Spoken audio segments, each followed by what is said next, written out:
Brilliance Audio presents Trust No One by Debra Webb, performed by Donna Postel. Just tell me where she is, and we can take this down a notch. Kerri took a breath, let it out slowly. I'll lower my weapon. You have my word. All I want is your cooperation. Her palms were sweating, arms shaking from maintaining the firing stance for so long. She didn't trust this bastard, but she damned sure hadn't followed him here to do this. Now she had a situation. The lieutenant would say desperation had driven her over the edge, and he wouldn't be wrong. Her new partner would shake his head and wonder how she ever dared to judge him. Kerri blinked. She had gone too far. She knew this. Too late to change that now. Swallowing the lump of uncertainty rising in her throat, she stared at the man in her crosshairs. Way too late. He laughed. Blood trickled from his swollen, no doubt broken nose. She'd punched him hard. As if to underscore the thought, her right hand throbbed mercilessly. Anger tightened her lips. Not hard enough, or he wouldn't be so smug right now, the son of a bitch. You should know by now, Detective Devlin, that you can't touch me. I will ruin you, he warned, the words nasally sounding. He swiped at the blood spatter staining his pale blue polo. Your career with the Birmingham Police Department is over. Like she needed anyone to point out that glaringly obvious detail. With every fiber of her being, she wanted to kill him. The urge simmered in the deepest part of her soul. She knew what this bastard had done. She had evidence, by God.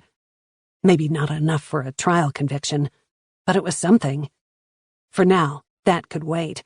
This was far more important, more urgent. She was the one who laughed this time. Can't you tell by now I don't care? As long as I take you all the way down first, I can live with whatever comes second. He smiled at her, the expression incongruent with his bleeding and damaged face. But you do care about that sweet little daughter of yours, don't you? I would hate to see her have to pay for your mistakes, Detective. Kerri flinched. A new rush of fury lashed through her, more at her reaction than at his threat. Just fucking tell me what I need to know.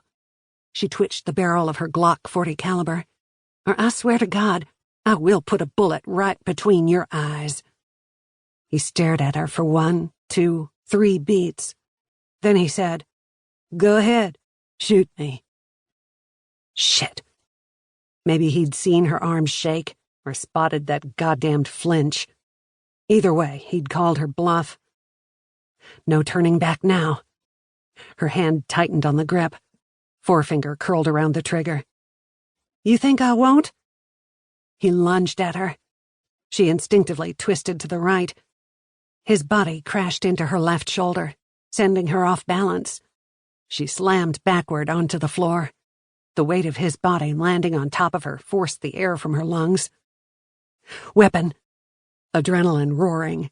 She locked the fingers of her right hand tighter around the butt of the Glock. She still had her weapon. Relief trickled through her.